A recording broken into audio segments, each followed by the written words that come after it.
Hey, how you doing? Welcome back to Vinny the Axe. Today we have the most amazing guest. He is a award-winning guitar player, session player, solo artist, amp designer, electrical engineer. Let's give it up for Thomas Blug of BluGuitar. Here's the interview. All right, let's welcome Mr. Thomas Blug from BluGuitar to the Vinny the Axe show. Thomas, Hello. Hey, how are you? thanks. I'm fine. We have sunny day here in Germany, and springtime is fantastic. It's my time of the year, so I'm fine. That's awesome. Yeah, I'm going to be going to Norway this summer, so I'll get out of the Right. heat, the Florida heat, for a little bit, Yeah. and enjoy the nice, cool summer that they have over there. Hmm. So I we met, just for everybody watching this video. We met back in NAMM 2024, Hmm. and I did an interview with you at your booth there for Blue Guitar, and Right. I was walking by, and I had been doing interviews with other companies, and I had been walking by, and you were playing a little bit, and I'm like, Hmm. man, that thing sounds awesome. Whatever this guy's playing through sounds absolutely amazing. And then Hmm. obviously we did the interview, and I learned I didn't learn all about it, but I learned a little bit about the company and the equipment and stuff. But Hmm. before we delve into that, and I know your time is precious, and I know that you are super busy and are all over the place all the time. And Yeah. um and we'll get into a bunch of stuff, but uh, you can go as long as you want or as little. I know you do a lot of interviews. So if you can kind of take us back to the beginning, what got you into playing guitar, first of all, because you are a guitar player, so you are a Yeah. Yeah. I musician, mean, so no idea if you can hear that. Sometimes the internet. But hey, I grew up in in the surrounding of my father being a kind of a professor at university, and he always took me to the university to make my homework after school. We went to have something to eat together at the Mensa. This was the place where to eat, and then I spent a lot of time with my dad and the students that he was um, sometimes meeting after university. And most of those students had great record collections. So I was, you know, a, a young boy, maybe 8, 9, 10 years old. My father talking professor stuff that I didn't understand, some kind of strange things that were nothing to me. And I got fascinated about the music.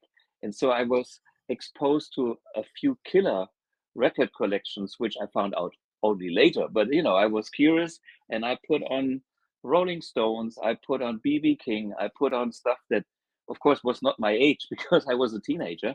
right. And the fascination for the music uh, came through my father's friends, basically. My father himself is a guy that loves classical music, but for me, it was always too heavy Beethoven, this was Right. not my personal thing. But so this was the starting point. And then later on, I discovered electronics as my hobby since being at the university.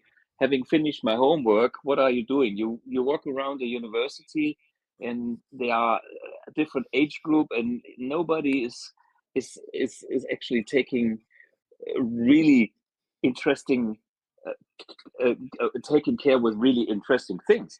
And I ended up at a technician at the university who was repairing all the video equipment and audio equipment because they had the conference gear and recording gear for like filming themselves and stuff like that.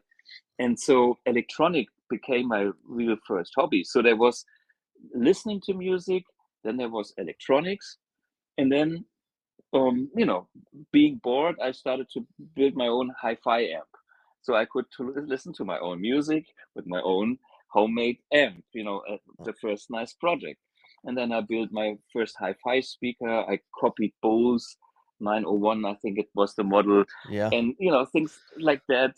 And then I came up with improved it with an EQ, and one day at one of those students of my father, of course, they had guitars somewhere in the corner, and me playing a little bit, with Right. nothing. They thought, hey, this boy has fun with the guitar. So I was given the guitar as a present for a birthday eventually, and then it was an acoustic guitar, and the music Mm. I was listening to was electric guitar. So Right. I electrified my acoustic guitar. I bought a pickup, put it on the nylon string electric guitar, plugged it into my hi-fi amp, and was nowhere near the Rolling Stones. And Right. then I built my first overdrive pedal, and I had huge feedback and all that. So I really start from the lowest point you can get when you want to be electric. And so I I found out about, okay, I need electric guitar. So I got my first electric guitar, which was funny. It was a Stratocaster. It wasn't a Fender Strat. It was a Japanese copy area. Yeah. Uh, Area. Yeah. yeah. And so that was my first guitar. I had, real pickups in there, a cable, and my homemade amp that slightly was modded into a guitar amp. Came from the hi-fi side, and then I gave up on my amp, and then I got from an old church. I got a tube amp. We had those amps in church for the pastor, Yeah. Like a and PA, and like a PA amp kind of. yeah, and it was like two EL84s and microphone input. The microphone input had a lot of gain for the electric guitar, but of course, way too much bass. And I found out about that. So I I think I had a wah pedal, or I had a circuitry that was kind of getting rid of the bass in a way. So this was this, and then I cranked the amp, and 10 watts tube power was quite loud. And my first power soak was very simple. I just had my homemade 112 cabinet facing downwards to the floor, Huh. and this was, you know, cranking 10 watts, having Right. overdrive, and the speaker going, yeah. Um, so this was the very the well the beginning, Right. and then the usual stuff. I mean, you are at school, um, you have other guys and girls in your class that also play some instruments, and then I formed my first school band, and I was lucky. The drummer that I found was already playing for 8 years, and so he was Wow. like highest level compared to my lowest level. Right. And I'm today I'm very happy about that, because he told me what groove is actually at that very early stage. And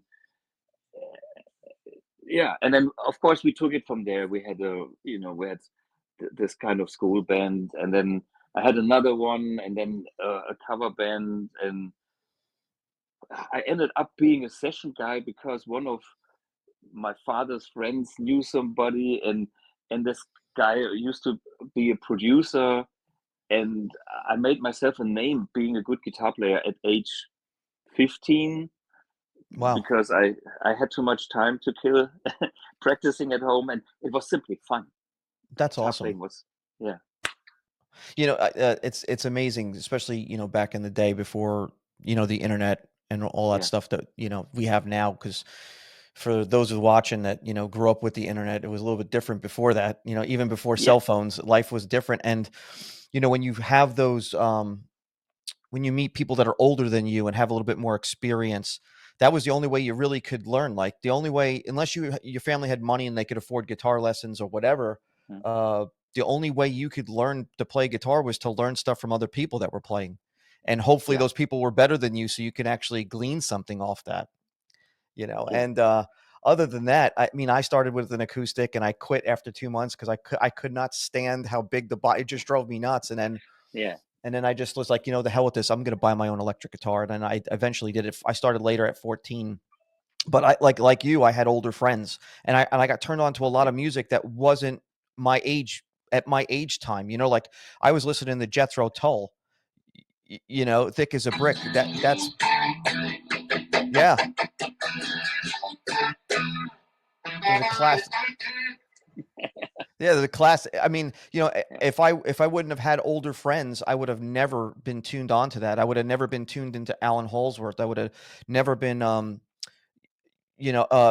Oldsfield, Tubular Yeah. Bells. I would have never Yeah. listened to any of that stuff. So it kind of that stuff's yeah. So if you think about it in life, that you were lucky to have that experience because it starts to shape you going forward. It's like winning the lottery. I think that's how I look at it. Like now kids have the luxury because they're like, I want to learn to play guitar. Okay. And they could go online and watch anybody that they dig or anything that they're into and learn anything right at their fingertips, which is nothing wrong with it. It's fantastic. It's a lot easier Yeah. than what we went through, I think. Yeah.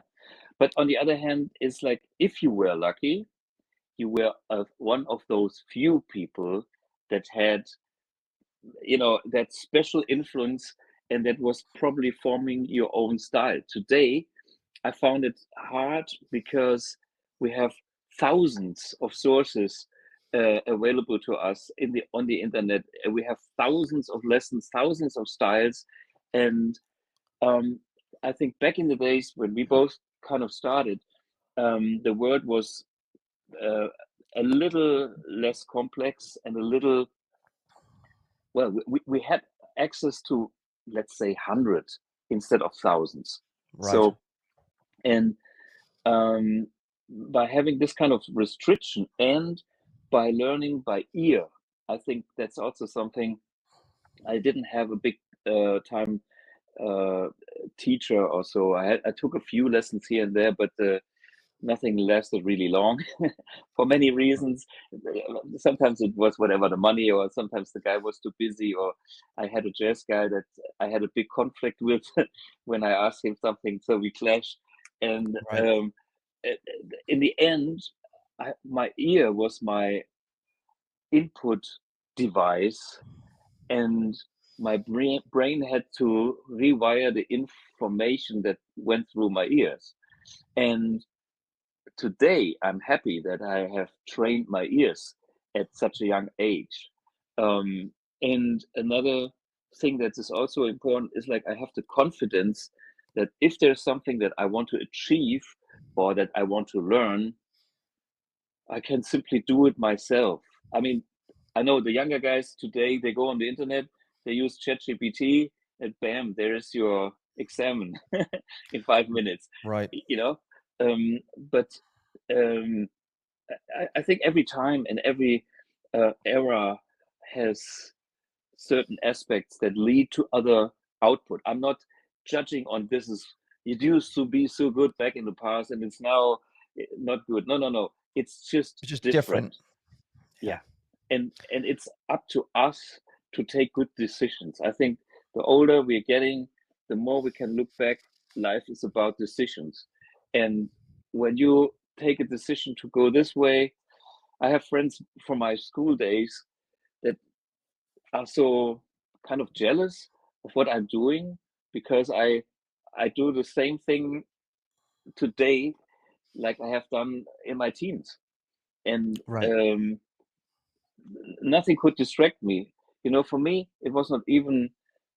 I have been to university with my father, so I knew it from a very young age, and I thought, what can I study? And in my head, it was studying is theory. It's talking. It's not doing anything. And I was always a guy that wanted to be active and make something. I was Right. fiddling electronics, playing the guitar, sawing, drilling, and that's me. And Right. and so I refused to go to university. And back in those days, there were not, at least here in Germany, we didn't have the kind of university study programs that would be very interested for what I was after. Right. Right. I There would wasn't a have, lot of options back then. yeah, I would have probably ended up as some kind of classical music thing, which was totally not my thing. And thanks to my father again. I knew that because I've been there as well, watching a concert with a real piece orchestra. Great thing, but not for me, you know? Right. Right. There's one thing you can enjoy listening to something, but that's not what you play. Yeah. And here I have played with 80-piece orchestras, me and our, so I know how it is because one of my school friends is the double bass player in this orchestra, you know, and so, Right. you know, I have insights. I'm not talking about something that I don't know. I know it enough to know that I wouldn't have been happy in this world. I'm very happy in my world. This is why I can smile. Right. Yeah, and and you people have regrets in life, I guess, and Sure. and some people obviously people are going to be jealous of other people. That's just the way it is. Yeah. Yeah, I'm happy with the decisions I made in my life. Yeah, I had a career that had nothing to do with music, and music got me through my career. Yeah. And I just retired 6 months ago. After working almost 30 years for the same place. So Mm. now I can concentrate on doing the channel. When I met you, I was getting towards the end of my career, and then my first career, and this is what I love. This is my vice. You know what I mean? I'm not really a drinker. I don't smoke. I don't I don't Yeah. I don't gamble. This is my thing. I love the guitar so much. And you're right about the influences. I could tell you that I learned to play guitar. I wanted to play guitar because of Dave Murray from Iron Maiden. I loved Yeah. Iron Maiden in the 80s, and I was just like, Yeah. man, Dave Murray's awesome.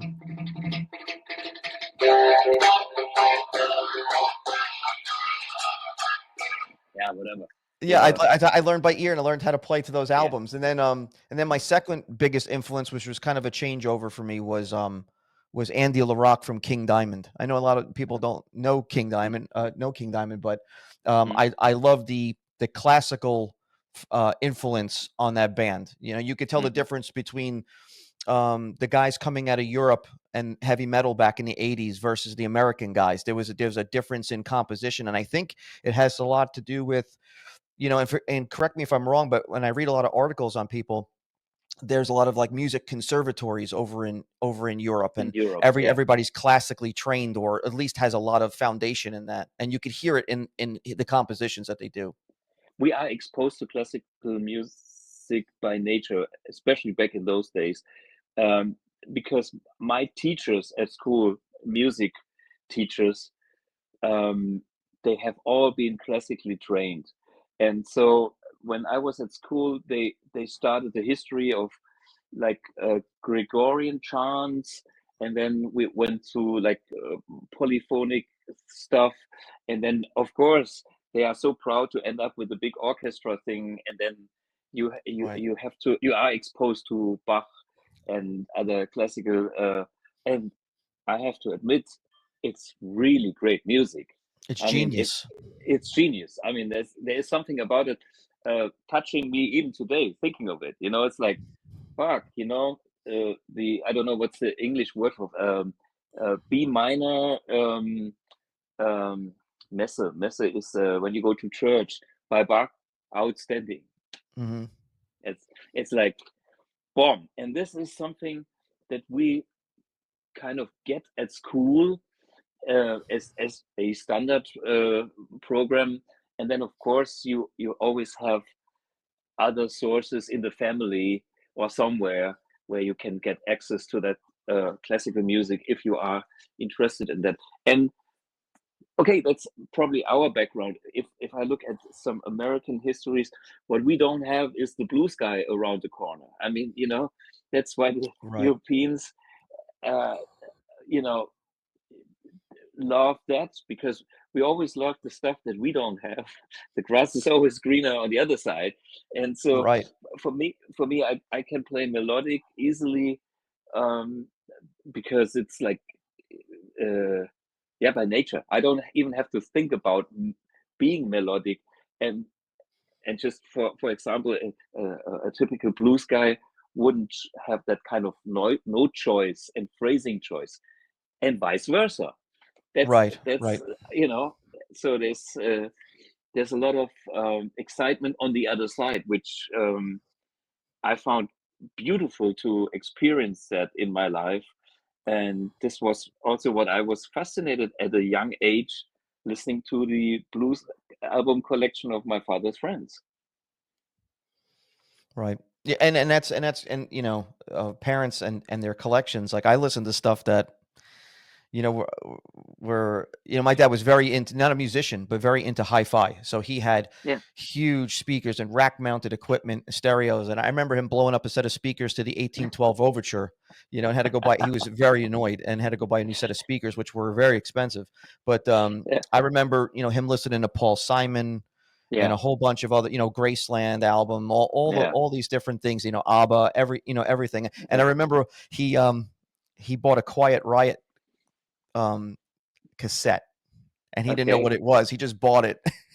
And he was like, I don't know what this is. He's like, you could have it. You know? Okay. He gave it to me. But yeah, it was good. I think it's, you know, fantastic when you grow up and you have parents that can be somewhat of a, you know, an influence or somewhat of an influence in certain ways to, you know, Yeah, especially with music. You know, I think it's amazing. So now, so you did the session work, and then you had a band, if I recall. I was doing some reading up on you. yeah. Go ahead. Okay, okay.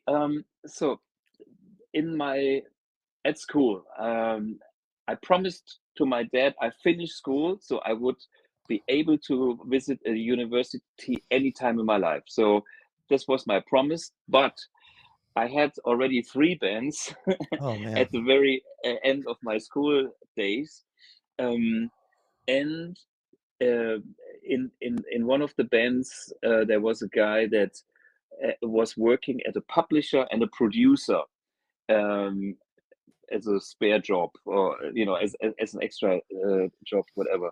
And so he knew I some people thought I was good at that age, and so he was excited, and he was recommending me to this kind of producer, and the producer booked me, and it actually worked.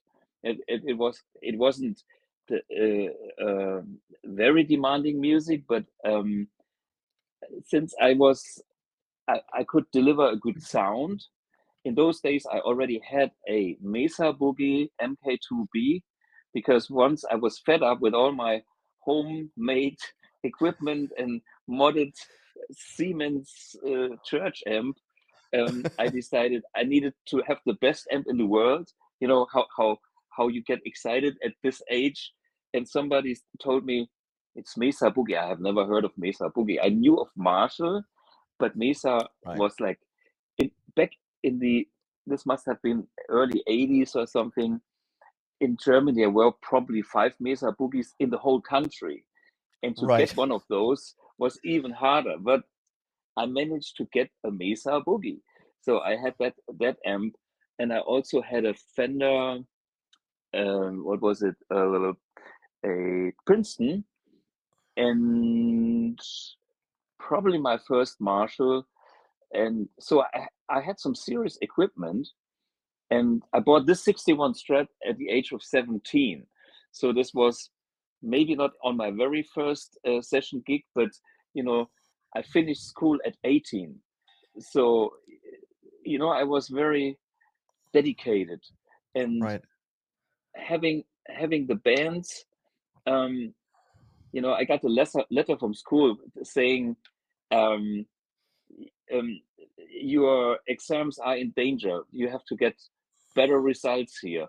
So Right. back in those days, I had like people backlining for me, like roadies, and one of them was uh, actually a teacher of physics at university. The other one was the owner of the local music store, you know, being a fan of mine, and his wife gave me English lessons to be better at school. So I kind of had a very intense last Wow. year to finish school.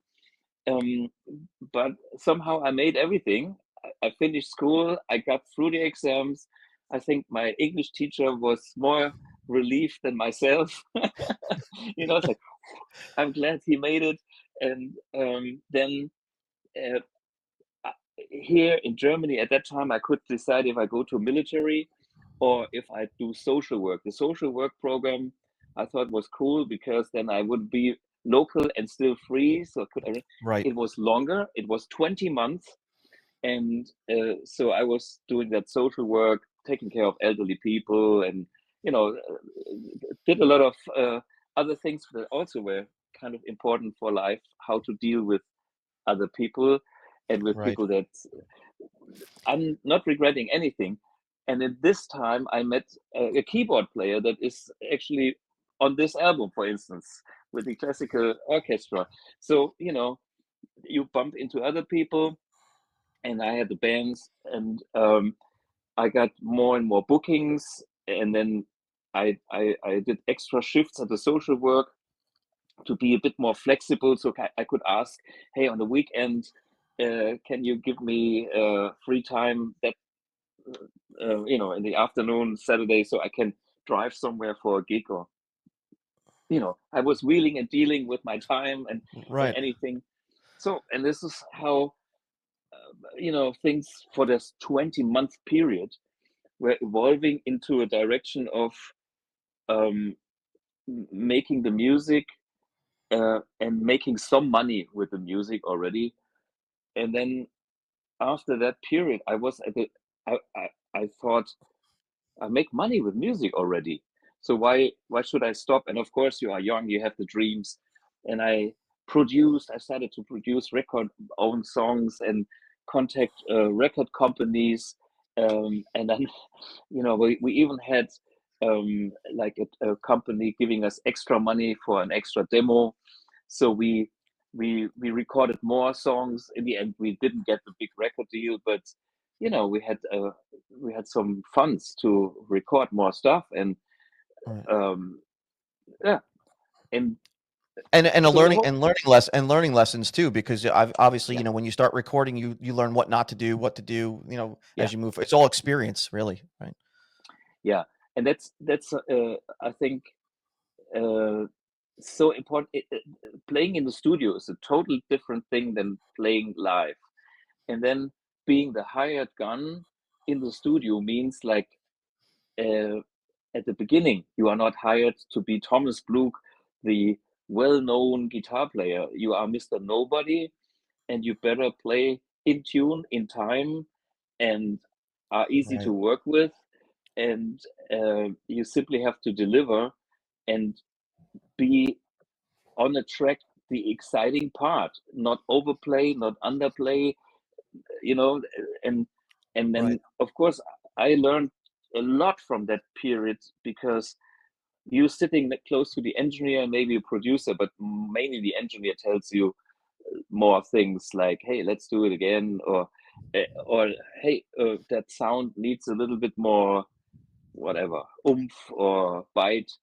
And it is not just my bubble. It is, I live as a creature in other people's bubbles, Right. and that opens up a lot, um, because that, for me, it's a different experience uh, working with other people than just doing your thing. Both sides again is great. If you are the artist like uh, Kurt Cobain, completely different story. This Right. guy is art pure, and he is not he was not a technician by any means. He was neither uh, a shredder nor a studied guitar player. He wrote songs, being an Right. artist, and had no big craftsmanship from standard uh, play some whatever Yeah, country. he was no virtuoso at all. Yeah, yeah. So and and I went through both sides a little bit. I created my own side, but I also was hired to deliver what other people wanted, or what I thought would make them happy. And as I got more and more jobs, something was probably right. So, and the only way in this industry you get jobs is recommendation. Right. It's like people have to tell other people, check out this guy. It's cool to work with him. It's like, no worries, he can do the job. And so being in the studio was one thing, and then I got into the touring business too. Like I was a sub first for somebody, and then it worked because I knew I had to prepare. It's not like, oh man, everything is groovy. And no, my first gig as a sub was at a TV show live being recorded. Oh, wow. So, so there was kind of no second chance. And we only had one rehearsal, and the artist that I was playing for decided in half of the set, hey, this guy knows everything. Let's go and have some ice cream. End of rehearsals. And I was begging for more rehearsals. And he said, oh, you can do it, Oh, man. So he had a lot of trust in what I was doing. But on the other hand, this shows also how serious I took my job, and actually that I prepared well enough. Maybe I over prepared it because it was my first real big thing, but I knew Right. I am responsible for making a great performance for this band. Otherwise, this is over after this. Right. Right. That's awesome. So now I read that one of your bands that you were in opened up for Michael Jackson's band. Yeah. I What mean, ye- this was what year was that? What year was that? this was 1997, and the band was called Tic Tac Toe. It's a German three female rappers, vocalists, pop project. And of course, I came to this band from other bands that I was previously touring with, and then recommendation. And then there was a rumor that this band was formed. And at the beginning, nobody knew if they were the big thing or not. So it's like, I told them, okay, let's see if it works. And I joined this band with the drummer, with my longtime friend and drummer friend. And so we did the whole thing. And then that it was kind of an overnight explosion of the success of that band. So out of whatever, 2,000, 5,000 club gigs or venues became 10,000 and 20,000. And then, of course, Michael Jackson was the biggest act back then. Yeah. 1997 is like, who on the planet was bigger than Michael Jackson? There was not even Prince. I mean, Yeah.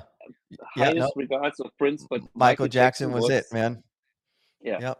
So, and what happened? We had the same record company and like touring agency, and this young German band was the hottest thing out of Germany back in those days. And then, of course, they thought, hey, put those two together, and no, that's a great show. So we are opening up for Michael Jackson. Okay. And we have played all the stadiums. Gelsenkirchen, I don't know if you're familiar with that, but it's a huge soccer stadium. One of Oh, wow. those, I don't know, 50,000, 80,000 people. I don't know. And then the biggest thing was the Hockenheim Motordrome. It's like the race for the cars, and this was 120,000 people. Oh my God. Wow. Yeah. And I That's gotta be remember, surreal. yeah, it is. I remember when I was walking, we had, of course, our backstage next to the Michael Jackson band, and Jennifer Batten, hello. Actually, I knew her even before that, which was I was going great. to ask you who was playing for him back then. Was that Jennifer or was that Greg Howe? But it was Jennifer, obviously. Right? Yeah, Jennifer. Yeah. Jennifer. Yeah. And I knew her already because she was a Digitech did some Digitech shows back in the days, Right. at trade shows, and I've done stuff like that, and so we already knew, and this was of course great to see each other, and we were hanging out with the band. We didn't ever meet Michael in person because he had his own bus and his own entrance and the whole thing, but the bands we were connected, having dinner and things like that. And That's awesome. yeah, but yeah, it was nice. And I had the pleasure to meet David Gilmour in 2004, and he played the same. And I was there as a visitor. I was just, watching the Pink Floyd show and him being on that same stage. And when I was talking to David Gilmour, he actually remembered when he was playing there and he knew everything from the backstage. I was amazed how Wow. much memories of little details he could tell. It's like this. I was impressed about, he's a very calm guy, and but it's like, yeah, he has been there. He has, we could talk about little details and had so much fun. Yeah. That's awesome. Some people have minds like a trap, and they could store all that up here. I don't know how they do that. That's Yeah. insane. Amazing. Yeah. And there are people, man, there's so many websites and people dedicated just to try to obtain that guy's tone, Oh yeah. just chasing his tone for eternity, And and I know it's a mental thing. The older I get, it's like, if you want to have a note, I I would call this like a long throw note. Like, he can play a stadium, and the way is not to shred like fast and many notes. It's more like, you know, and with his delay, it's like, oh, hundreds of meters. It's like yeah, that. And this is why Pink Floyd is so great in a stadium, because with all the slow tempos and that bass and those echoes, it's an experience. It's a trip. It right, is, right, you're out in nature. If you would watch this in a small club environment, it would not have the same effect on you. right, right. So if you ever have the chance to see that, go outside, watch Pink Floyd. I don't know if they're doing it anymore, but it I have experienced that, and it's like, wow. Yeah. That must be amazing. I remember, watching a couple of things that I never thought I would go see, but I got pulled by other people to go see, and I saw Bella Fleck and the Flecktones. Hmm. And I was really right in front of the stage. Victor Wooten was standing right in front of me, and I'm literally, my brother's a bass player and a drummer, but Yeah. mostly a bass player. And he after Victor Wooten got done with playing a bass solo, my brother just looked at me and went, "I think I'm gonna go home and burn all my shit," you know. And but what a tight band! I've never Yeah. heard that like that kind of like that tightness until I watched Return to Forever Oh and with yeah. Chick Corea and Chick Corea, Frank unbelievable. Yeah. Gambale. Frank Gambale was playing guitar for them at the Yeah. time. And Yeah. man, they just tore it up, and I was just like, wow, holy, you got those experiences, almost like a religious experience, like, you're Yeah. there, you're like, oh my Yeah. Lord, And I have one with Michael Landau in the Baked Potato. I've been to one of those NAMM shows, and then it's 10 years ago, maybe, or quite a while ago, and Michael Landau was playing the Baked Potato, and you know how small that club is. Yeah, it's It tiny. is it's tiny, and I was sitting like just in 5 meters away from the maestro, and it was not only him; it was the whole band in a sync, in a it, Oh, it just jammed you in know there. yeah, yeah, and it was so good. It was one of the best live experience of a band I've ever seen. And then I came back the year after, and it was not as good. So I'm not going there anymore. I have the best ever memory, and Right. Michael Landau was killing it, and the band was killing it. It was like magic, pure magic for whatever 2 hours. Unbelievable. And yeah, and I will never forget this kind of experience and this moments. It lasts forever. And as maybe, in such a small group, this kind in such a small venues, this kind of group can make the right noise for the venue. So it needs to fit. If we would have seen Pink Floyd in that venue, it or vice versa, them on the big stage of Pink Floyd would have been a different. Maybe they would also have played differently, but you know what I Right. mean. It's like this was the magic combination. So Right. It was that moment in time that was perfect. yeah, Yeah. yeah, Yeah, I've had a few of those experiences seeing some players play, and I'm just like, wow, and it changes your and going to see shows live and watching your favorite guitar player or whatever, you have concepts in your head of what they play like, especially when you're not, and not to talk about me a lot, but I just like with King Diamond, like I said, Andy LaRocque was a big influence on me, and they hardly ever come to Florida. yeah. And and I moved down from New York, but I was in Florida, and they came to they did a show in like 2000 I think, or 2003, and I had Mm-hmm. never seen them live before, never. So Mm. I was in a very small club, and I was probably maybe 15 meters from him, not even. And I didn't realize, and I know this sounds ridiculous, but I didn't realize vibrato Mm. until I Yeah, watched him play, because I thought, because they play so fast, his vibrato would be fast, and my vibrato was always fast. And then I yeah. watched him play, and he's very calm and chill when he's playing, and he's got this really smooth vibrato. And just that alone, just watching that, opened my eyes to a whole. It was like you're saying, you're watching this, and it was like time stopped, and I went, "Oh my Ah, God, yeah, now I get it. Now yeah, I get it. I Yeah, get it." It's yeah, really, really crazy, crazy stuff. So now, obviously, you're no slouch on guitar, and you've been on multiple albums. You've done a bunch of solo albums. You've done a bunch of band albums. And I was interested in this. You got and I have some notes here because I was doing some homework. uh-huh. You got a best German rock guitarist, pop guitarist in 1997. You got an award for that. Yep, it's here actually. Wait a minute, let me show you. Uh, Look at that. yeah, That's cool. so that's the award. Deutscher bester rock pop guitar player of '97. Here.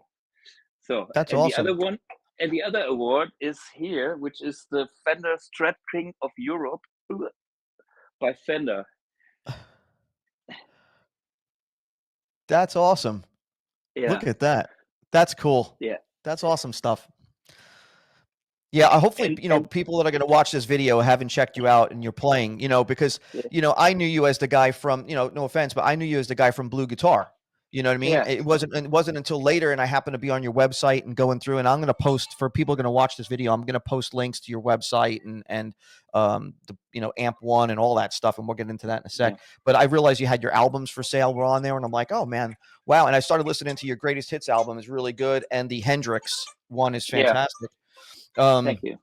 And I'm like, oh my God, I'm like, this guy's like the real deal here. I mean, like, even prior to this whole BluGuitar stuff. So now, prior to, and I know I'm skipping around, but you've had a long career, so it's like hard to fit your whole life in an interview, But you worked for Hughes and Kettner for a while, designing stuff for Hughes and Kettner. Yes, I worked for Hughes and Kettner for 27 years, and I started young. Remember when I was doing the session work, and when I was doing the social work, and then I got into the touring, and then at a certain point, Hughes and Kettner, they just released their first amp, and they had nobody that was actually capable of really demonstrating it, because it was a programmable amp, way ahead of its time. I have a book here. I can show you the Hughes and Kettner book, and I think this was the amp. Maybe some people might remember. Um, this was pre-guitar amps, because they started as a PA company. This was the amp they had in 1984, which was a programmable stereo amp Wow, with one tube. I've never seen that One, before. yeah, Wow. of course. It it made it to America, and but it was probably not that well known. And what happened was, Bernd Schneider, who is this guy here, who sadly passed away last year, my colleague that I worked with for 27 years at Hughes and Kettner, Wow.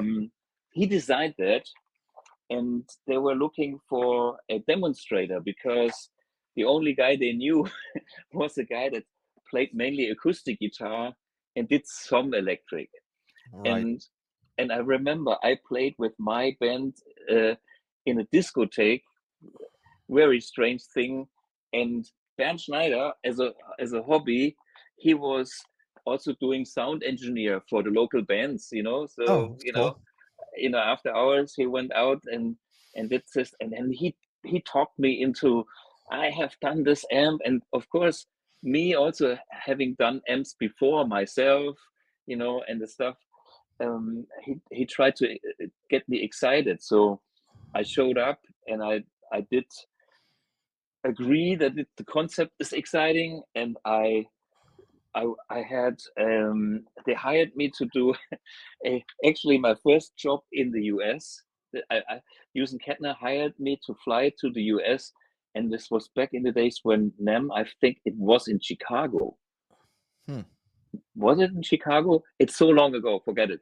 But I was, you know, I had to get myself whatever, a visa, and and at that time nobody in this company could actually speak English. And so they could not even check me, but I had my school paper showing, thanks to my father, you finished school, English.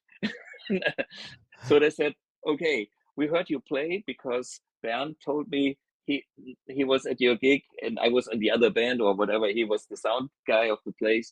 And so they knew that I was a good guitar player, and I had a little reputation back in the days too. So they hired me. I've done the show, and I said, and I composed a song that was featuring the effects because there was a built-in delay. I did some timed echo things like U2, but we are talking in the 80s, even at the, I think when U2 wasn't, I don't know if U2 was famous for the dotted eights delays back then Yeah. already, or if they were still on Bloody Sunday. Yeah. I Anyway, don't know. I've done this. Yeah. Anyway, but I've done this kind of trick. Today it's cheesy and cheap, but I could impress people with the variety of sounds, and did a good demo. So everybody was happy. I came home back to Germany, and then I was starting to complain about the amp qualities. It's like, yeah, the concept is nice, the chorus is not too bad, but actually, listen to my amp collection. And this was the starting point of me and using Kettner. And then most people know me as the guy that was demonstrating using Kettner at trade shows. But when you look were you behind the were you behind like the, was it the Tube Meister series or whatever it was? Basically everything up until the very last years. I mean, look at this. These were the sound machines, Crunchmaster, the current Feedback 100 power amp. This is all my stuff. I came up. This is me having the award in 1989. Is it 89? Yeah, 89. That's See, awesome. that's me. Yeah, and by the way, this is a fax from Paul McCartney. Get the So hell out of here. That's yeah, awesome. I mean, so we invented the red box, the first speaker simulation with BluGuitar, of course. The red box was inside, the circuitry was inside the Tube Meister series, because I had one of those amps. Yeah, I had the small 5 watt or whatever it was. Yeah. So see, this is me back in the days with my 61 Strat in the studio. Damn. Yeah, I don't know what year this was, but maybe So mid-90s. I've seen some close-ups of your Strat. Yeah. And I was like, I'm like, man, that guy must have played the hell out of that thing, because I noticed that some of the dots are even missing. The markers are gone. Yeah, I mean, see, this is like, there's nothing from the 7th fret, the 9th fret is gone. And actually, I'm getting into trouble these days when the stage is dark. You can't. Yeah, you have no reference map. Yeah, this is, if I had one star here, or if I had one dot here that would still shine, I would be safe. But when it's dark, there's nothing from here to there, and it's like sometimes, ooh, I hope I'm right. Oh, wow. But it's the same. This is the same guitar like you have seen on that picture and I bought this guitar when I was 17, and that's another how would I describe it? An important step in my life. I learned it's better to have one good instrument than 10 not so good instruments. Yeah. Yeah. Because this guitar has been on basically every studio session I have done. I have a Tele, or I even had a Tele back in the days, other guitars. But if that instrument has more character, I can make this sound so good that the producer goes, well, use your Strat again, you know? And Right. and I do have some other guitars that were very well used in the studio, like this Nice. ES335. It's a, I don't know, somebody told 64. I have no idea, but it's a good one because it's used on some #1 records, and yeah, it's a Nice. great guitar.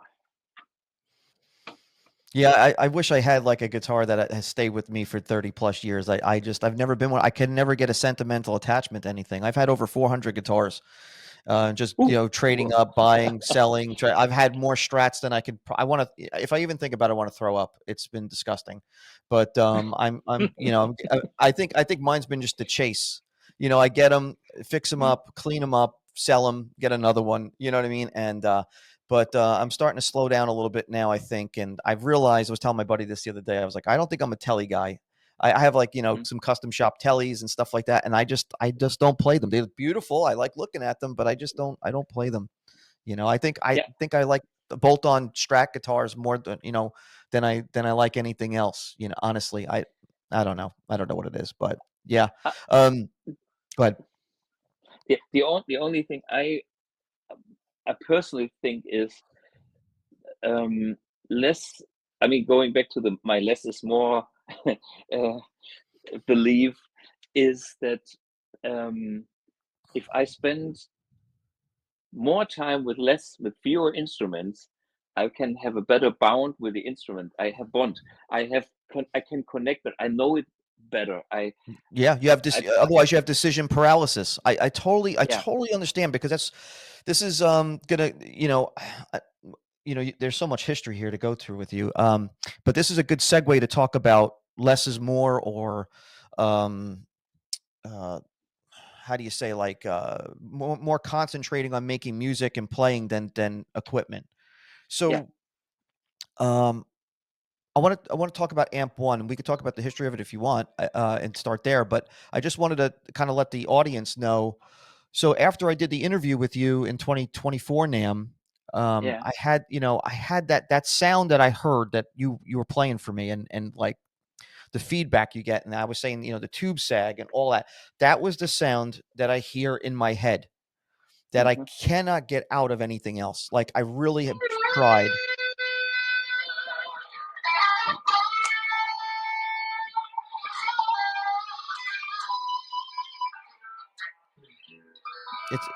It's it's unbelievable. And so Yeah. let me back up a second, because I'm jumping around here mentally. But initially, I saw your unit. You were doing a demo with an online company years ago, when Amp1 first came out. I don't remember who it was. I don't know if it was Andertons or Sweetwater. It was somebody Yeah. years ago. Yeah.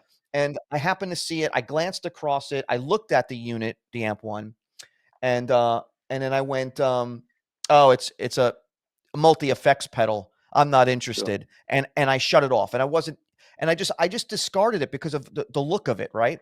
And then Yeah. I saw you at NAM, and I'm listening to this thing, and I'm like, oh my God, this thing is unbelievable. There it is. I was going Yeah. to pan to mine, and I'm just going to show the Yeah. audience mine too, as well. This way they know I'm not Okay. bullshitting here. Here's my Uh-huh. whole Yeah. Amp1 rig: the cabinet, Okay. the unit, Yeah. and The the blue blue box. box. Yeah. So it's so, when we see that as a guitar player, if you don't know what it is, you right away you think, oh, it's another multi effects board, blah blah blah. And then Yeah. when I was talking to you at the show, you're like, no, this is not that. This is an actual analog tube amp. And Amp. Yeah. I'm like, wow. And so it stuck in my head for the longest time. And I finally was like, you know what? The hell with this. I'm buying one. So I bought the Amp1, and then I got the blue box. And then I'm like, I had it plugged into a couple different cabinets that I had had, and we'll get into that in a second. And then Yeah. I'm like, you know what? Listen, I was like, I trust Thomas because this guy's a genius with this stuff. I'm going to buy one of his cabinets because I know at least that is tuned to this thing in some way, Hmm. shape, or form. I know you tested the crap out of it. So I Hmm. bought the 212. Okay. And let's just put it this way. And I don't want to diss Marshall or anything like that or any other company. I'm sure they're fantastic. And some of them that you just need to crank. And Hmm. I don't have an isolation booth here to record Sure. with, Yeah. and cranking a Marshall is out of the question, right? Yeah. So there was a Marshall somewhere over there against the wall. Yeah. It's Yeah. gone. It's gone. I played your unit for probably 2 weeks at home. Then I got the cabinet, and I'm like, you know what? This guy's gone. And to be quite honest with you, and I'm not trying to kiss your ass or bullshit anybody. I literally could sell all the amps behind me, right? And keep the Amp1 in that cabinet and be totally happy forever. And that's saying, and this is from a guy who doesn't get sentimentally attached to anything and has had probably 100+ amplifiers, maybe more. This Yeah. thing, I have had more joy playing on this unit and inspiration. I just did 2 videos for my channel, and Hmm. both my acquaintance friends of mine, several of them were Hmm. texting me like, bro, I don't know what you're playing through, but that is the best sound you've ever had. Or, hey man, that was the most awesome improv that I've ever heard you play. Hmm. What's going on over there? I'm like, I can't take all the credit. It's the Amp1. I can Yeah. dial in a tone in 6 seconds and Yeah. get whatever the hell I want out of it even at a low volume. I could play here without driving anybody crazy, and it Hmm. still sounds the same. Hmm. I know I sound like a salesman for you, but I'm just No. telling you, it's so, and I think now is the time, and this is just me being crazy, but now is the time for Amp1 or AmpX, which Hmm. you'll get into, but because everybody else now, yours has been out for so long, but everybody Hmm. else is coming out with this amp in a box thing now, right? Yeah. Before it was multi effects on the Yeah. floor, so Yeah. yours could be misconstrued as that if you don't know what it Okay. is, but Yeah. now everybody's coming out with amp in a box on the floor, so Yeah. now it's your time. I think it's your I, time. see, when you look at my history, this came out 10 years ago. Okay. And so I'm ahead of time by 10 years. How is this possible? Well, with 27 years at Hughes and Kettner and my experience, I could see how products evolve in a way. Tube amps, when I was a teenager, I had a Mesa Boogie, a channel switching reverb, high gain Mesa Boogie with with an effects loop. I mean, this was the state of the art back then. Right. And I worked for Hughes and Kettner that made the first programmable amp. If they were not the first ones, they were probably one of the first ones. But you know what I mean? It's like Right. and entering the thing of having no mic, having a direct out, things that I have been doing in my 20s back in last century. So, I was living in back then, I was living in the future that is like now. So for me, when I go to a trade show like the NAMM show, I can see fantastic tube amps like my vintage Marshalls or whatever. My Hughes and Kettner is still sitting there. And I have been through all the phases of guitar amp evolution, including modeling amps, because I have also designed a modeling amp with Hughes and Kettner, and we got an award for that by Guitar Player magazine from the US, being the boss of modeling amps. And this is coming from an American magazine where Line 6 is neighboring, Guitar Right. Player. So all good words about Line 6, I mean, I have Line 6 products in the house. It's all let me show you. Wait a minute. um, there's my little pedal board that combines the HX effects and the Amp1. Nice. So, what I'm saying is, um, I have living a life of a musician and amp designer that was ahead of the time 20 years ago. Right. And this was giving me the confidence of making the Amp1 decision. Like, I could see the parallels coming from tube amps, and I have designed tube amps with Hughes and Kettner, like this Triumph here. We had Alex Lifeson as an endorsee or artist. I spoke with all these people, and 13 tubes. What was the special thing on this? We had specially selected tubes because he found out that this kind of grading was better for his tone than this kind of grading. I totally get it because I'm a guitar player myself. Right. So having all these years of experience, and then knowing also the problems of where do I get good tubes? How do I make the stuff reliable? If you are on the airport with such a tube amp, which I say have, travel friendly. yeah, I've been with such a thing in a flight case. The flight case is on the other side of my laptop. This is where, you know what, I give you the full thing. This, I hope we don't lose the connection. This is a video studio, but this is my flight case from back in the days, and you can maybe see tic-tac-toe here. Oh yeah. This is where my video guy usually sits. There's more Marshalls. Wow. And I show you something next door, which is an ISO cap. The ISO cap is sitting here, and in that cap, I have a real old Marshall vintage 4x12 mic'd up. But the thing is, the mics are not connected anymore. I just use the mics in the moment where I do make IRs for my Blue box or my AmpX. So for me, it's, you know, this is all stuff that I have been living with, and I have the experience. And so when I come to a trade show and I see people and going, yeah, man, we have that new question mark. Right. Maybe I have done something like that 20 years ago. And then, you know, I have to stay calm sometimes. Because if you know what I mean, it's like, okay, it's, you know, it's like, it's almost okay. like I've been saying this for so long and no one was listening, you know? You know how many questions I have about this gigging with myself, being BluGuitar with that t-shirt, being Thomas Blug, having the Amp1 10 years. People come to the edge of the stage, see this amp, and ask myself, where's your amp? And I said, this is my amp. Hey, but where's your amp? This is not your amp. I said, yes, this is Amp1. It says AMP. This is my amp. There is no amp. There's no amp. This is my amp. I mean, I've been same thing with buddies of mine. So I'm explaining to them, showing them, you know, and they're like, yeah, but so what amplifier are you running into? I'm like, no, you don't get it. This is the amplifier. I was like, I said, pretend it's an amplifier head. And they're like, get out of here. I'm like, yeah. I'm like, it's something else. Yeah.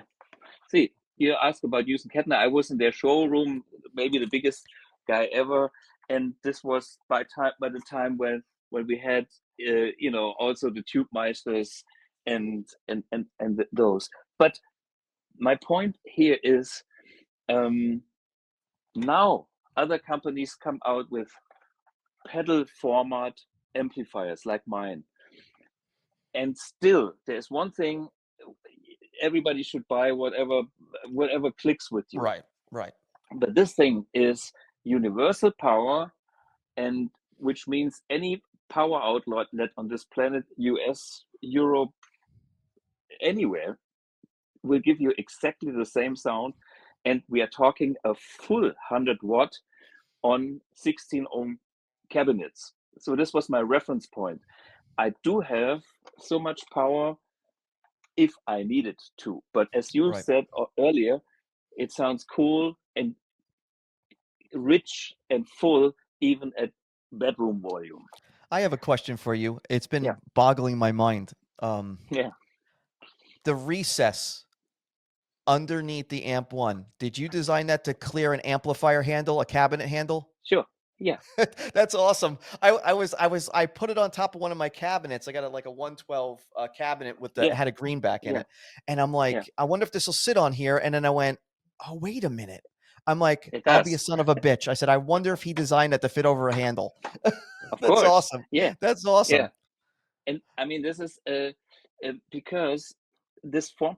Some people use it as a pedal amp in front of you and use the built-in switches for the channels. You can also assign your favorite sounds to so you have like a clean and blah blah blah, or you have a clean overdrive. There's several ways how to deal with this, but this can sit in front of you. Then you have to have a longer speaker cable because the speaker usually goes behind of you or on the side somewhere. Right. So that's the only thing that is different when you use that. The big advantage of this having in front of you is that the distance to any pedals that you might use with this unit is very short, and anything in front of the amp is very sensitive, and the Right. speaker is not so sensitive Right. because So now it's you low in don't peak. need like 20 or 30-foot cables running through an effects loop. Yeah, Everything's right there with short cables. I mean, that's what I don't know yeah, if you saw mine, but I think I I sent you saw some it. Yeah, photos of it. But I have a little drawer with a DD8, yeah, you know, a Strymon Brig and a Deja Vibe from Full Tone and a PRS compressor on there as of right now, because I like to change stuff out, but I've been testing different delays in it. But yeah. yeah, it's I'm just over. I was actually going to wait for the AmpX. I was waiting for AmpX, and I could already tell when I talked to you last time, and I've been watching some videos, with you on your live feed, which we'll put your channel on there. This is I an know, I MX. know that you are not releasing that thing until it's perfect. I know you're Yeah, not releasing it until it's 100% perfect.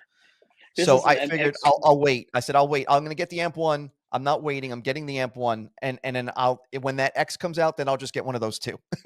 Yeah, and it's good. That's a very wise decision because this thing here is going to be tested with the flap exactly after our interview. And this flap will be open and close 20,000 times. And we will make a video of that to see what kind of wear it will have.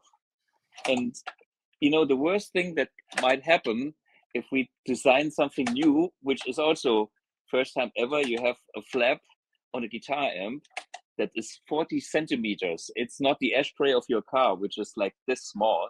Right. And the material and stuff like this needs to be tested, and this is tonight. So after this, I jump in my car, I drive to the Frankfurt area, and we have some Lufthansa friends that have testing machines, and it will be open and closed over the whole weekend until we have 20,000 cycles, and then we take it apart and see if we still need to improve something or if it's good to go.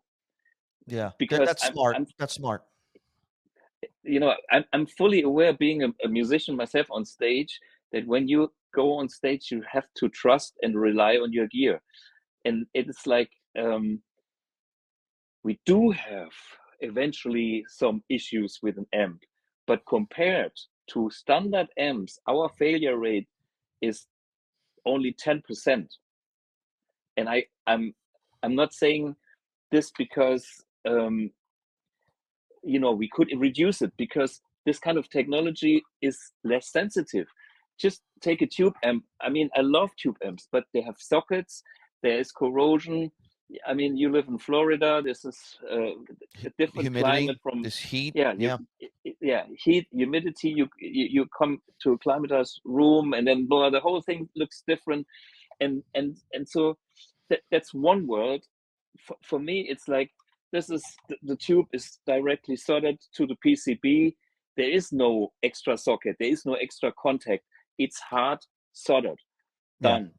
And so, and we are doing these amps for 10 years now. I have to admit, with our very first production run, we had some issues because our manufacturer gave us some trim pots that were not our specification. We couldn't tell from the outside. It Right. just showed the problem after a year. So this is why we can see some complaints on the internet, but this goes back to the oldest. On the new versions, I bet personally, I bet put some money on the table and say, if you have a problem, take my $100 or whatever. You know, because over the time we can improve and learn, and then yeah, I mean, so for me, BluGuitar is a small company. We don't have hundreds of products. We don't have huge things. So we are focusing on that, on what we are doing, and we try to do it as good as we can.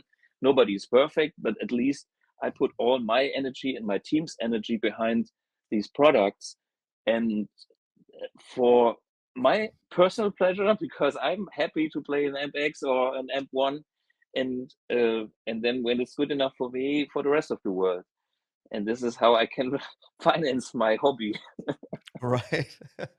Yeah, I tell you, I like it because it's liberating. It's not anybody's signature amp. It's not any. It's a. I try not to sound so stupid when I say this, but it's like a blank canvas for you to make the tone that you hear up here. You know, Yeah, it was very easy to obtain. It's you know, and I know everybody's ears are different, and I know there's probably no study where you can tell how people hear things. I think if there was a way, we probably could divide the population into groups of people that hear a lot of treble or are sensitive to it, people who aren't sensitive, and we could probably divide into subgroups. But for whatever it is that you're doing and how you've made this, when I heard it at the show and even hearing it at home, it's no different. There was no difference from what I heard you play to, because sometimes you'll get a famous guitar player or a very like amazing guitar player will come and play on your amp that you own, and you're like, and they hand you back your guitar and you're like, what the hell? It okay, doesn't sound like that with me, right? And that's when I learned everything is kind of here, right? It's like somebody's personal yeah, voice. But with this thing, there wasn't any of that letdown. Like what I heard you play there, what I've heard you play live on your feeds yeah, yeah, is yeah, the same thing here. I mean, maybe yeah. not as good at guitar playing here, No, no, no, no, no. but But it's but just the tone is the same. It's yeah. there, you know? It's It, mind-blowing to me. for me, you know, designing amps is um, I'm probably collecting impressions. Um, Impressions of tones that I have, moments as a guitar player, or get inspired by other guitar players, and then it's like cooking a meal. It's like, it needs that brown sauce to be rich, and then of course, if it has a certain quality, I do enjoy it myself, and I try to get it in a balance that it's not too extreme in a way. um, and that's probably, it's a bit bizarre. People, um, I play single coils, okay, and humbuckers, but you mainly see with me with single coils. And so in my early sound designs, I was probably a little bit too far on that single coil side and had too much sauce. But on the Gotcha. other hand, I'm so aware of that sauce, of that richness in tone, because if a Strat doesn't have something that helps to get it round and full and rich without being stuffed and boomy, and a Strat can be a very thin, pinky, I don't know what's the English word, but it's like, Yeah. And um and it's like ice picky, and it's got like a yeah, harsh thing going on yeah. with it. And I'm totally sensitive to that. I know I have a frequency diagram of my psych. It's an emotional frequency diagram of myself. I'm known for having a little less 3K than most of other amps, and a little bit more of that, but that's my personal tone. I know that this is my foundation. I know that you can dial in more of that if you want to do that, but you have to look for it. So I try to hide that evil frequencies a little bit. Um, Right. on the other hand, it maybe is getting you faster to the tone that you like. So when you plug in an Amp1 or a BluGuitar product, it's like there's there is already some character, and it's not exactly my Marshall. It's like, for instance, I have recreated some of my Marshalls on the AmpX, And in the recreations, I give you the full authentic version, and then I give you my version. And my version has a little bit of tweaking to make it work best in my world, which means I'm not Jimi Hendrix playing it fully cranked in whatever London, in Wembley Arena or wherever, you know. Right. I'm the guy that plays a club gig and needs that sweetness and that richness of the tone at lower volume. And I I actually had a band myself in my late teens, mid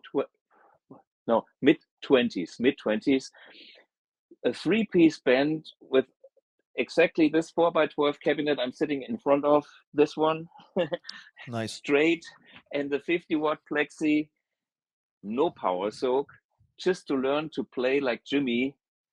I mean, I did it with 50 watts, and my singer already had red eyes because of the screaming, you know. Right. But the point was, I wanted to master the tone, and I wanted to master the dynamic of such an amp. Right. And Controlling it. yeah, and what I learned about it, it's like, this is the real deal.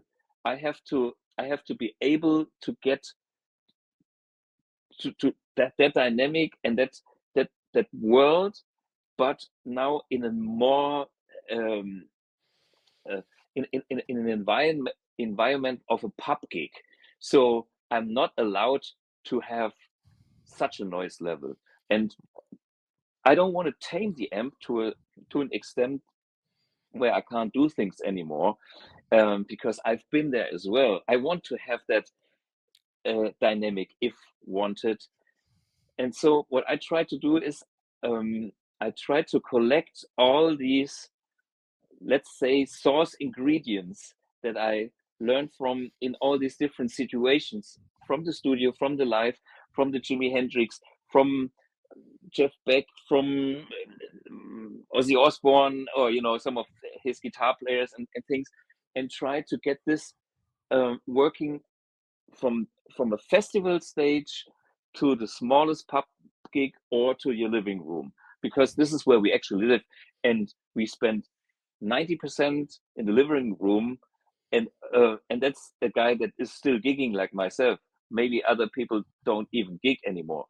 Right. Maybe they have a rehearsal, and some don't even have that. So but my philosophy is like, I'm so affected by the old school tone that I decided to found my own company, BluGuitar, to go all the way with a new format and make this achievable in a new world format. In like, okay, put this in your gig bag, go to the rehearsal room, and have fun with it, and then be ready for whatever comes. If you are going out in the stadium, somebody rents you a full stack 4x12, plug it in. We have 2 outputs here, and then your two 16 ohm cabinets will automatically switch to 8 ohm. You crank this on 8, and any of my Marshall heads I'm at the same level. Right. And it's already in that box.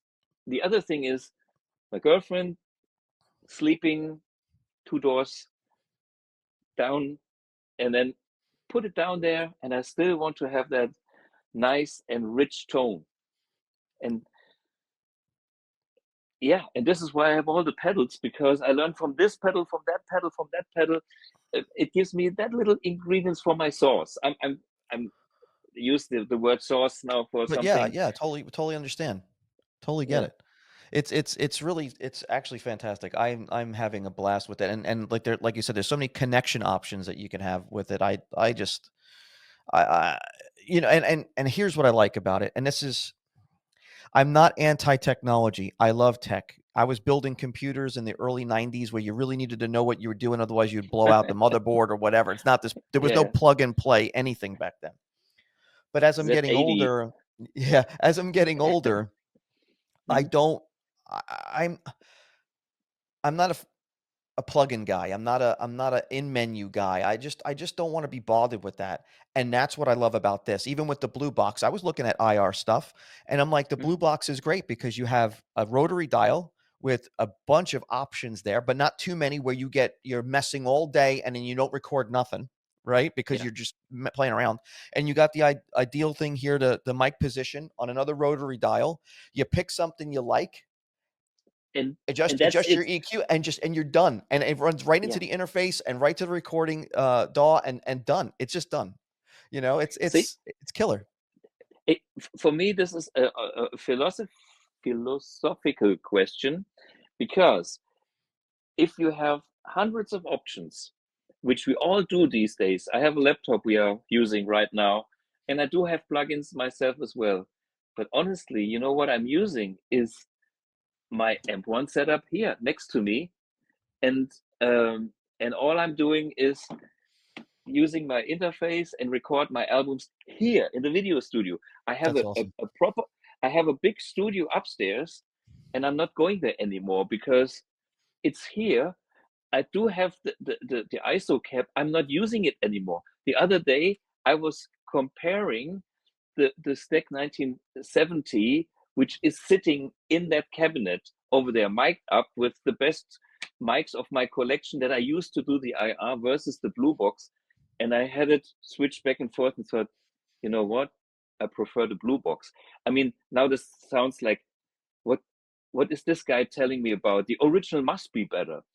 And yes and no. If the thing not doing an IR, having the real mic cabinet is an endless IR. Do we have a conversion rate on it? 190. I have only the digital rate of my sound card, not of the Blue Box. Right. Do I have latency on the Blue Box? The smallest on this planet, 0.6 milliseconds, less than any other digital product. That I'm a nerd when it comes to latencies, Well, and I I do. researched that too. I researched the Yeah, latency on your box versus the other competition. So yeah, that's why I don't like the plugins. I could feel the latency in it. yeah. And it's like, I do have other. This is my friends from Torpedo and TC Electronics, and it's not that I don't know. And I have stuff on my computer, and so. But for my products, I try to be analog mindset. Back in the good old days, so to speak, we had not the options. We had a Fender amp, we had a Marshall amp, we had whatever, your Mesa or your Soldano high gain amp, and then you had one or two different guitars, and you try to make music with that. And and did you have another choice? It was so far away that you were not tempted to go there. Right. These days, we start with something, we have a bad feeling. It's like, oh, maybe somebody has something better. I go through the list of IRs, IR 126. I have files of that when I do my own, but the result of it is here, and it's only 16. Yeah, but hey, how many different cabinets do you really need? Well, you need one good one. Right. you know? Yeah, you're right. Exactly. You're totally Yeah, on point. That's why I love it. It's the simplicity of turning a couple of knobs, getting an instantly awesome tone, and you're done. And I'm telling you, like, see, the beauty of simplicity was my first solo record. that's awesome. Yeah, You for said it. everybody watching, you need to go Yeah, to Thomas's websites and check out a lot of his stuff. And what I love also yeah, is that you have your own YouTube channel, and you yeah. constantly have guests on there, and you are always doing tutorials on the Amp1. Whether it's like, here's how you dial in this, or here's how you get this tone, or here's how the delay works in the unit, or here's how you Mm, send this to front of house and then also to a cabinet, or you've demoed multiple different cabinets to kind of give the potential customer a mm, kind of a heads up before they purchase the cabinet. It's yeah. I really don't see anybody else really doing that. I see people going to other companies, other YouTube channels, and then demoing things, which you do too, Mm, but you have to as a yeah, business. But yeah. you are taking the time out to really show users of the equipment how to use it to the best of your knowledge, you know what I mean? Because you're the guy that made it, you know what I mean? Which I think is killer. I've been watching several hours of your channel, and I noticed Thank you you. had Larry Mitchell on there the other day. He's Yeah, awesome. Larry. I Yeah, met him at NAMM too in yeah, 2024, and I talked to him for a little bit, and that guy's so calm and chilled out when he's playing. Is just really just yeah, amazing yeah. He player. was sitting exactly here on Yeah, this I chair. saw. It Here was he was. awesome. He, It was yeah, awesome. yeah, So, yeah. and I've been reading a lot of comments in some of the, BluGuitar videos on some of the companies that, put them out, and, people are waiting for this AmpX and bitching about it. And it's just like, like, leave the guy alone. When he's ready, it'll come out. I would rather wait another 3 years for you to come out with that thing and it be right than it come out and it's not. And I could tell that's your mentality. So you know what? Just stick to what you're doing. The hell with these Yeah. trolls on the internet typing garbage, No, because whatever. I know exactly what you're saying, and of course, I was even more afraid at the beginning than now, because now my AmpX, I had it played with other great hands. I'm talking about Andy Timmons. I talk about Eric Steckel at this name, and I even had Stephen Fryette from Fryette Amps playing the AmpX once, and they all feel what this can do. So and it's like I'm a guitar player. I can watch how it feels when they play it, and Right. and this is the thing.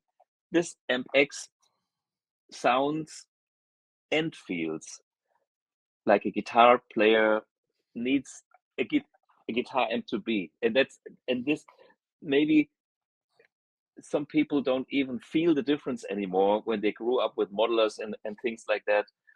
But I'm old school. I know the difference, and all the people who want that real deal thing, I do it for them. Right. There's totally great products out there, and but I try to do something that is not on the market. And the same thing with my YouTube channel. The other day I was thinking about, what am I doing here actually? Well, I'm missing that good old music store where I was going to, where the guy that worked there, his wife was giving me the English lessons. For me, it was, going to the music store was a social meet point. I met other musicians. I I was even bad. I went there and stole the Fender schematics that were in the amps for the repairs, put it, but brought it back. So things like that. But it was a source of information, inspiration, um, other products. Of course, I'm excited about my own stuff, but I'm also get excited about anything else. We had, I invite friends that are fractal users, that are whatever, and I want to learn from them. And there is stuff that I uh, can't do with BluGuitar because we are a small company. And then maybe such a combination with the Line 6 HX effects is a cool thing, or this pedal is great and inspires me, and I will not do it because I can't do everything, and I will not be able to do anything. So I'm always happy also to promote um, other great products, also like Bad Cat amplifiers. They were here, and I mean, they do old school tube amps, but with a very boutique mindset. In a very, if I would still do that, this is the way how you would do it, Right. And this is also why I have high respect for people like Friedman, Dave Friedman, because he's got a tone in his head, and he does that, and we need those tone guys these days. Right. And because they do a huge contribution for the guitar player scene. It's we need, the guitar is the thing. It's not me. I I'm just one of them, and I'm happy because I can do what I love. I love to do that. I Right. mean, Right. it's yeah, I want to see the 20,000 flap openings over the weekends. You know, it's like, how exciting is that? You know, I mean, That's it's like awesome. you have a car and you have a door and you make sure that it doesn't fall off after 20,000 times. You know, Right. yeah. That's fantastic. Well, everybody that's watching, you really need to go to Thomas. What are some of the websites that they can go check out the Amp1 and check out your channel? Okay. And I'm going to So I'll put the first, links in below too yeah, as well. but just to mention, it's BluGuitar.com. And by the way, BluGuitar is not a blue with a E, it's Blug, because that's my actual last name. It's German Blug, B-L-U-G, and then combining is what I do and who I am. So that's the first lesson you have to learn about me, BluGuitar.com. So that's the website of the company. There's another thing, which is Blugipedia, which is our knowledge base. It's a website with a search bar, and on that website you find sound settings, and you find all the experience from our user groups that combine this. And then there is like a MIDI issue, because the Amp1 does MIDI, and it's very simple and it's very easy. But line 6 has so many options, and to make the communication right, you have to be aware of the settings in the line 6. So we have a lot of users in that combination. So we started to collect that information on Facebook, but in the timeline it was disappearing. Right. So we created a knowledge base, Blugipedia. That's another thing. But I think the biggest thing these days is the Academy of Tone, which is my live stream. So every Wednesday, and I'm always on. I have made number 255 since That's COVID. awesome. Wow. Yeah, I mean, 255 times. At the beginning, I thought, yeah, I make 50 live streams in my life, you know. And but I started the live streams when COVID was hitting, and I couldn't go to public music store anymore. Right. And it felt so good that I decided, you know what, I will never stop it. It's it, it it is something. And of course, what content. The good thing is, I know so many people, and I have next week, for instance, Richie Blackmore turns 80, and Oh, I have wow. played with many people that played with Blackmore, you know. So that's a good idea. I should make an interview with Tony Carey, for instance, who played with him in Rainbow. uh, and so there's something every week. I have a new topic, and for me it's even a big surprise, you know. And I learned so much with like also BluGuitar artists. Here is my notes from the interview I have done with the guy that has a Nirvana tribute band, John O'Connor. They are touring internationally for the last 15 years with Amp1. Australia, he's from the UK, and he played he tours the whole planet. And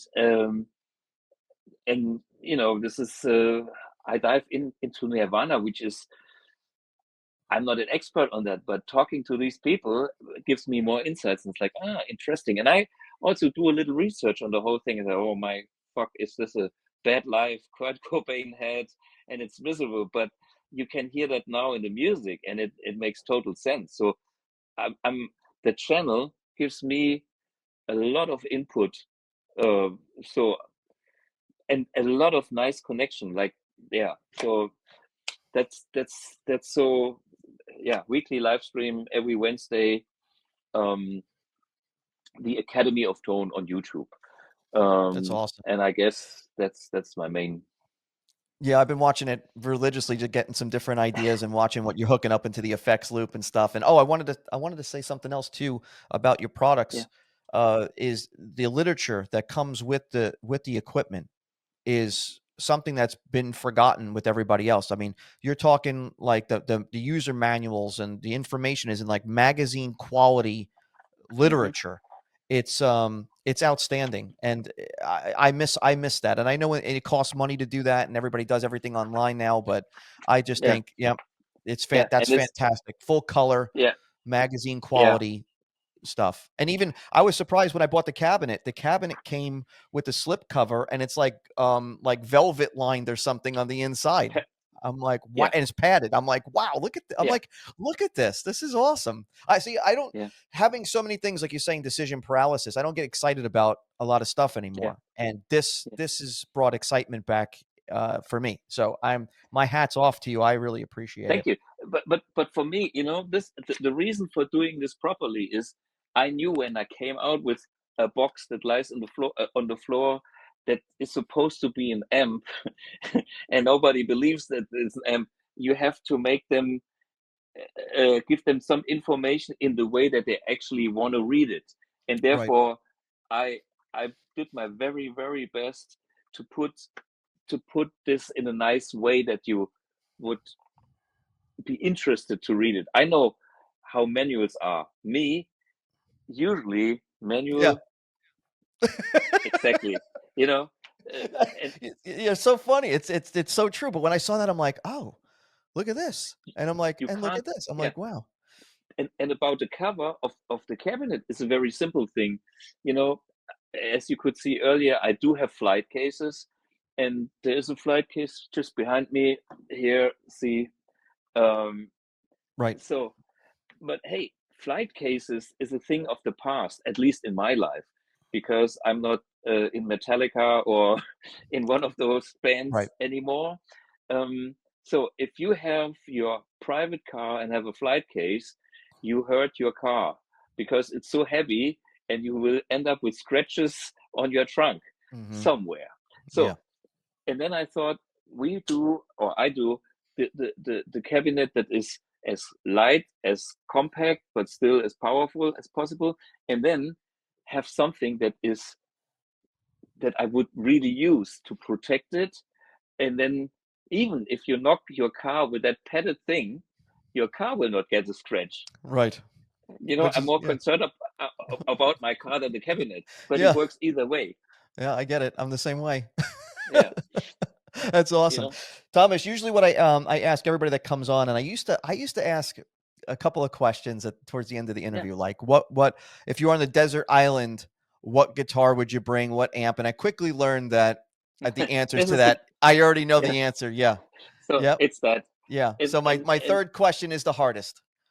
okay. Desert Island album. If you could only bring one, what album would it be? I think Led Zeppelin 2. Okay. Cool. Good choice. Whole lot of love in the morning. Bonham on drums wakes me up. Yeah, That's awesome. yeah, Yeah. So for everybody watching, go check out Thomas. Go even if go to his website. You could buy his albums there. You can even go on and stream them if you're on one of your streaming services, just so you can hear him play. It's amazing. And if you get a chance to check him out at NAMM, I would and hear him play in person. It's fantastic. And my hat's off to you, man. That I'm a big fan of the BluGuitar and unit, the Amp1, and I'm gonna have an X when it comes out. I'm getting one. yeah. And I mean, Florida is such a nice place. Eventually, I will hopefully make it to Florida again. Yeah, well, hey, listen, if you come by the Orlando or Tampa Bay area, let me know, Yeah, man. We'll get together. I'll yeah. buy you a Okay, beer. okay. Well, it's not about the beer; it's about the fun. Yeah. Yeah, yeah. Well, Thomas, Hey, thank you so much for being on. I really appreciate your time, and taking the time out and talking to us about your history and about all the stuff that you've done.